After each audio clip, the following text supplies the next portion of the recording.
Assalamualaikum dan salam bahagia untuk penonton semua, khususnya wanita di luar sana. Seperti biasa, saya pengacara anda, Harniza Ahmad, akan bersama anda dalam Suara Wanita. Dan hari ini, sesuatu yang menarik sebenarnya. Kita ada tetamu yang best, okey? Sebab kita nak cerita pasal fitrah wanita. Tapi sebelum itu saya nak bagi tahu, sebagai wanita, penampilan tu sangat penting. Kadang-kala kalau kita gemuk sikit, kita dah risau. Kenapa gemuk kan? Melahirkan seorang anak, gemuk lagi. Anak kedua, gemuk lagi. Anak ketiga, gemuk lagi. Tetapi apa yang menarik perhatian saya dengan tetamu yang kita jemput pada hari ini adalah bagaimana beliau memberi inspirasi kepada wanita di luar sana. Daripada lebih 100 kilogram, sekarang beliau turun banyak kilo. Tapi saya tak sesuai nak cerita pasal tu. Kita nak tahu juga pengalaman beliau. Assalamualaikum Puan Ainun. Waalaikumsalam. Selamat datang ya. Terima kasih. Selamat datang ke studio kami, okey, di TVS. Tapi sebelum itu kan Puan Ainun, saya ingin mengucapkan terima kasihlah ya kepada Puan Ainun kerana sudi meluangkan masa sebenarnya bersama saya hari ini untuk bercerita mengenai diet ni. Tapi sebelum itu kita nak tanyalah juga dengan Puan Ainun ni, cantik ya, pakai baju merah semua. Okey, jadi Puan Ainun, nama penuh Puan Ainun apa? Okey, Assalamualaikum dan salam sejahtera. Terima kasih pada TVS, khususnya pada Suara Wanita sebab sudi menjemput saya hari ini. Sama-sama. Okey, nama penuh saya adalah Ainun Kamila binti Abdul Kadir. Nama dah sedap. Okey, saya berusia 45 tahun. Okey. Asalnya saya adalah suri rumah sepenuh masa. Saya dulu berat saya adalah 122 kilogram. 122 Dua. kilogram. Ya, saya. Bayangkan. Okey, tapi saya tengok hari ni kalau tengok secara live, dia mempunyai personality yang agak menarik. Cuma saya nak bayangkan 120 gram dengan sekarang berapa? Setakat yang saya timbang semalam ya, 92.8 kilogram. 92.8 kilogram. Bayangkan betapa jauh tu daripada 120 lebih kan. Tapi sebenarnya kita ada banyak cerita nak tanya dengan Puan Ainun. Bagaimana Puan Ainun menghadapi detik-detik dihina orang ya, sebab berbadan besar. Sebab kadang-kadang bila kita ni, personality kita pun kadang-kadang menjadi bualan juga oleh masyarakat di luar tu. Okey, tetapi kita nak tahu pengalaman Puan Ainun, bagaimana Puan Ainun mengatasi dari segi emosi dan juga orang kata pendidikan diet ni. Sebentar saja lagi. Kita berhenti berehat sebentar.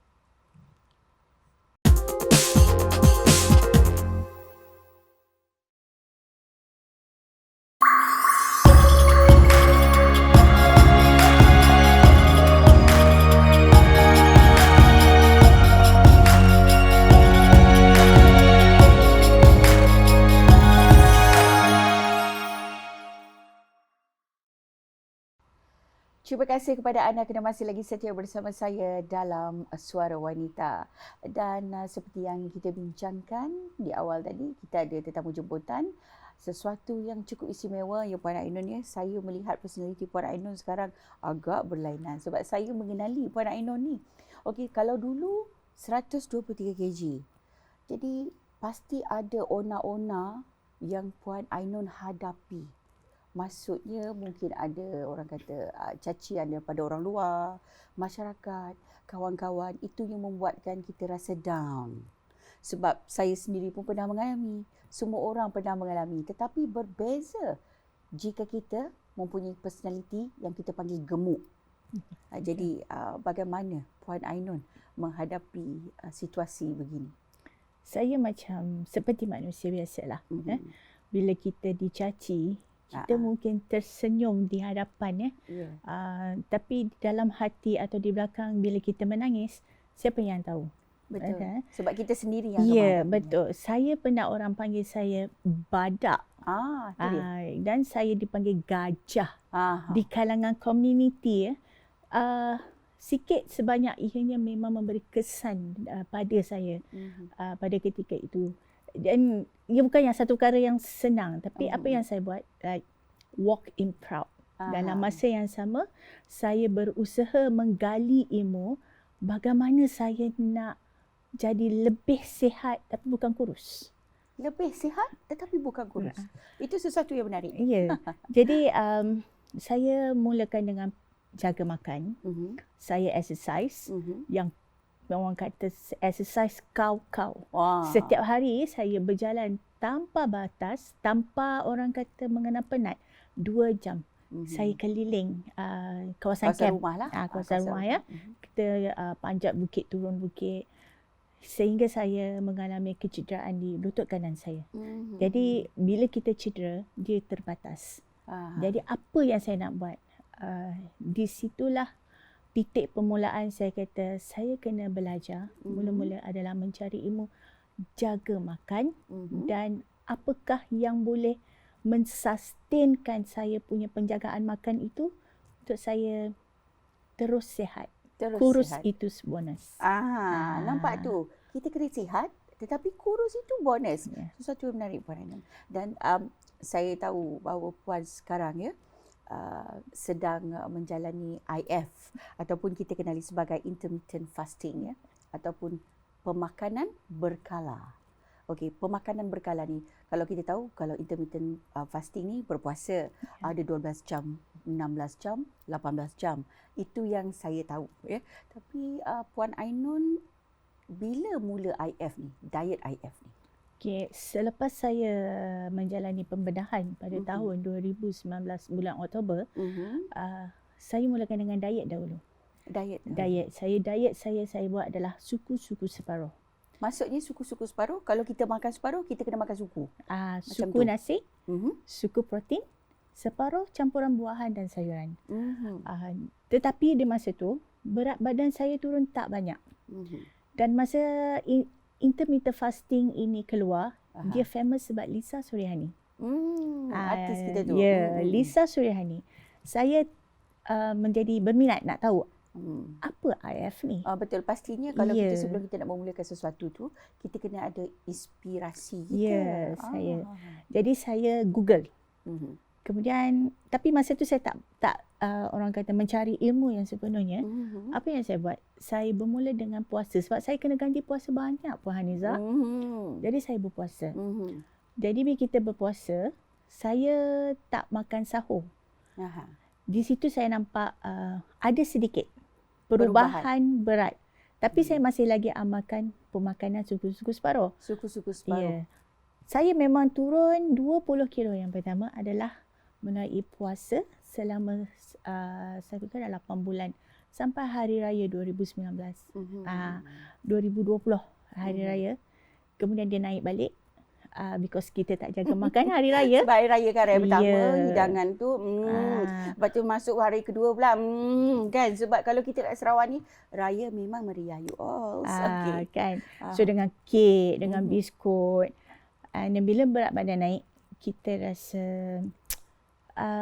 kita rasa kecewa sebenarnya. Betul. Self esteem tu pun dah jadi turun. Turun. And then saya mula mencari di FB grup-grup yang memberi sokongan untuk membantu kita naik balik dan mulakan balik perjalanan itu. Di situ saya jumpa beberapa grup yang sangat positif dan saya bermula mencari lebih dalam lagi intermittent fasting dan bagaimana untuk mengekalkan berat badan yang ideal. Mengekalkan sistem intermittent fasting itu.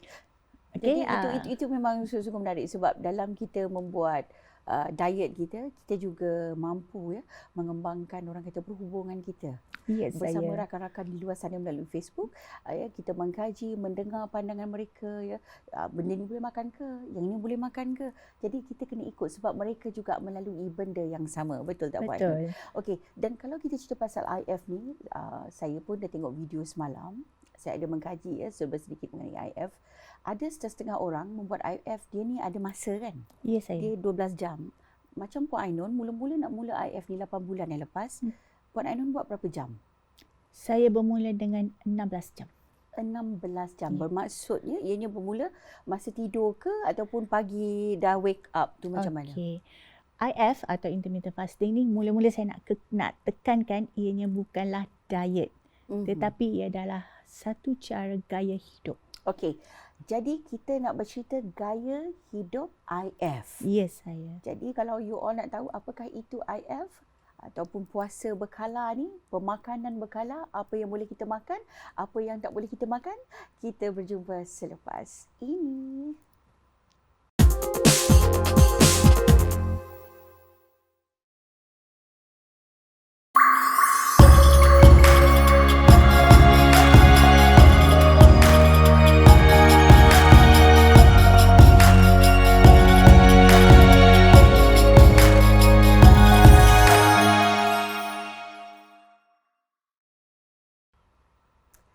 Hai, kita jumpa lagi. Jadi, tapi sebelum itu, kita nak bagi tahu kepada wanita-wanita yang berada di luar sana ataupun penonton kita, mungkin ingin menghantarkan komen dan juga cadangan anda kepada kami. Anda boleh hantar ke wanita@tvstv.my. Okay? Dan kita masih lagi bersama dengan Puan Ainun. Kita seronok tahu sebab sangat-sangat berinspirasi sebab bila kita berbadan besar, betul orang kat luar sana jahat tau. Suka gelar-gelar, panggil gelaran orang macam-macam, badak lah kan, apa lagi si gemuk lah, si gempol lah kan. Tetapi sebenarnya kalau kita twistkan ataupun orang kata apa ini mengambil ianya secara positif, ianya boleh memberi semangat kepada kita. Itu yang berlaku kepada Puan Ainun. Dan kita nak cerita lagi pasal IF ni sangat menarik sebenarnya. Saya pun ada juga mencuba sebenarnya 16 jam tu. Tapi macam tak cukup semangat je. Tapi bila kenal Puan Ainun ni, rasa semangat datang balik tau. Jadi IF, siapa yang sesuai buat tu? Semua orang sesuai. Kecuali dia mengandung. Dan orang yang menyusukan bayi. Okay. Semua orang, terutama pada mereka yang mengalami orang kata kesihatan yang tak berapa bagus lah, macam kencing manis, sakit jantung, darah tinggi, semua boleh buat IF dengan pantauan doktor mereka lah. Okay. Tapi IF ni boleh minum kan? Boleh minum. Boleh minum. Cuma makan je tak boleh? Ya, saya. Selama 16 jam? Okey. IF ni dia ada banyak. Ya, dia ada bermula dengan 12 jam maksudnya puasa 12 jam, makan 12 jam. Ada dengan 16 jam berpuasa, 8 jam makan. Ada 20 jam berpuasa, 4 jam makan. Maksimum tak ada had sebenarnya. Okey, tempoh berpuasa itu adalah termasuk dengan waktu tidur. Ya, maksudnya kalau last meal kita pukul 6 petang. Bermakna kita kena makan pukul 10 pagi besok. Lebih kurang macam tu. Kita ambil dalam tempoh 16 jam lah ya. Okey, last meal makan malam pukul 6. And then tempoh malam tu tak boleh makan dah. Tak boleh makan dah. Kalau lapar, apa yang perlu buat adalah minum air kosong. Itu yang saya amalkan. Ya. Betul. Minum air kosong. Teh kosong, kopi kosong, Milo tak boleh. Okey, bagaimana pula gula? Gula sebenarnya adalah racun. Dengar. Tapi betul sebab bila kita dah berusia ya, sebab kita biasa makan manis, orang kata sweet craving. Especially bila kita lepas lunch, lepas makan tengah hari, lepas makan malam, kita nak sesuatu yang manis. Masa tu kita nak cari kopi lah, kek, coklat, ice cream. Ya. Tapi kadang-kadang kalau kita, itu orang kata kemanisan ni, kalau kita terlalu banyak ambil manis ni, ianya memudaratkan. Betul. Itu yang saya tahu. Ya. Jadi Puan Ainun, macam mana Puan Ainun menggantikan manis tu di dalam pemakanan Puan Ainun? Okey. Permulaan saya nak berhenti ambil gula ni, saya macam manusia biasa, saya struggle. Sebab masa itulah kita nak makan ice cream, kita nak makan coklat, kita nak minum Coca-Cola, pelbagai. Kan? Jadi saya berhentikan secara perlahan. Orang kata slow and steady. Maksudnya kalau hari ni 1 sudu gula, besok kita kurangkan setengah. Ya. Okay, tapi sekarang saya tak ambil gula terus. Apa yang saya gantikan dalam minuman saya, kalau saya teringin nak minum sesuatu yang manis, adalah menggunakan pengganti gula. Pengganti gula ni macam stevia, lakanto, erythritol, banyak. Tetapi kita kena pandai memilih lah. Sebab ada setengah stevia dia campur dengan sukrosa. Sukrosa itu juga adalah sejenis gula. So kena betul-betul lah mencari yang sesuai dengan tubuh badan kita ya. Dan apa yang menarik adalah Puan Ainun juga dia tahu memasak masakan diet ni. Sebab saya pernah rasa apa dia masak. Contohnya seperti kobis ya. Boleh digantikan dengan nasi. Macam mana Puan Ainun buat tu ya? Boleh share dengan wanita-wanita di luar sana khususnya. Okey, bunga kobis apa yang kita boleh buat pelbagai. Kita boleh buat nasi goreng, kita boleh buat nasi impik, okey, kita boleh buat bubur, kita boleh buat mash. Macam mashed potato. Okey. Cerita dia adalah bunga kobis tu akan disagatkan dahulu and then dimasak. Ataupun dimasak. Atau direbuskan dahulu separuh masak. Kalau contoh nak buat nasi goreng Cina. Rebus dulu separuh masak, sagat dan tapiskan, perahkan airnya sedikit, goreng. Itu saja. Jadi kobis tu menggantikan nasi tu. Tapi betul bila kita buat diet ni kita susahlah Puan Ainun tengok nasi sedap, ini sedap. Tapi Puan Ainun dah pernah nasihatkan saya, dia kata, you kalau you nak mula diet tu you kena sikit-sikit. Kena ikut badan. Sebab kita kalau kita berubah secara drastik, ianya juga memberi kesan yang tidak baik pada tubuh badan kita. Sebab kita mengalami benda tu. Jadi yang paling penting sekali pastikan tubuh badan kita cukup air. Betul tak? Jadi saya mula-mula saya nak ikut Puan Ainun pun, saya pun kena minum air. Saya tengok dia selalu bawa air putih tu 1 botol kan. Kena habiskan botol-botol air tu. Tetapi itulah kenyataan yang perlu kita tahu bahawa cantik itu jatuh yang last sekali. Jatuh nombor 2, nombor 3, nombor 4. Betul. Yang paling penting sekali adalah kita sihat. Kita cantik, sihat seperti Puan Ainun sekarang.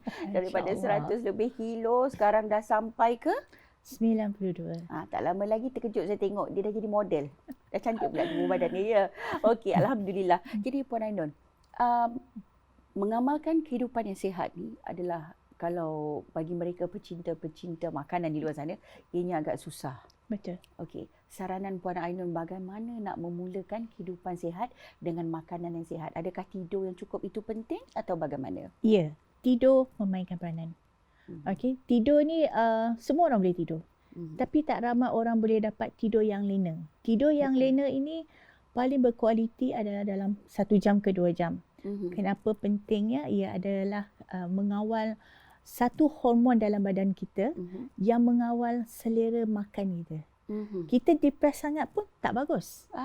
Dengar tu. Kita letih sangat pun tak bagus. Elakkan tengok Facebook selalu, takut depres.